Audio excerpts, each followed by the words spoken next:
ડાંગ જિલ્લાના વઘઈ તાલુકાના માછલી ગામમાં મેઘરાજાના પ્રથમ આગમન સાથે જ વહીવટીતંત્રની પોલ ખુલી ગઈ છે. માછલી ગામની પ્રાથમિક શાળામાં પ્રથમ વરસાદમાં જ વરસાદી પાણી ભરાઈ જવાની ગંભીર ઘટના સામે આવી છે. ડાંગ જિલ્લાના વઘઈ તાલુકાના માછલી ગામની પ્રાથમિક શાળામાં પ્રથમ વરસાદે જ ખોલી તંત્રની પોલ.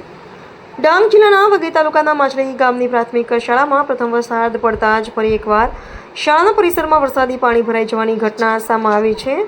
સ્થાનિક ગ્રામજનોના જણાવ્યા મુજબ ગયા વર્ષે પણ આવી જ સ્થિતિ સર્જાઈ હતી. તે સમયે ગ્રામજનોએ સંબંધિત તંત્ર તેમજ લોકપ્રતિનિધિઓનું ધ્યાન દોર્યું હતું. છતાં એક વર્ષ વીતી જવા છતાં સમસ્યાનો કોઈ કાયમી ઉકેલ આવ્યો નથી. પરિણામે આ વર્ષે પણ પ્રથમ વરસાદમાં જ ફરીથી શાળા પાણીમાં ગરકાવ થઈ ગઈ છે. શાળાના પરિસરમાં પાણી ભરાવાને કારણે વિદ્યાર્થીઓ, શિક્ષકો અને વાલીઓને ભારે હાલાકીનો સામનો કરવો પડી રહ્યો છે.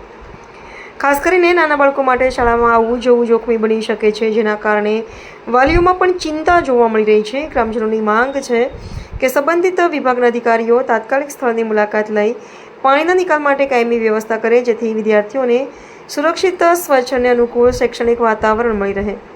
હવે જોવાનું રહેશે કે તંત્ર આ વખતે માત્ર આશ્વાસન આપે છે કે પછી સમસ્યાનો કાયમી ઉકેલ લાવવા માટે અસરકારક પગલાં ભરે છે.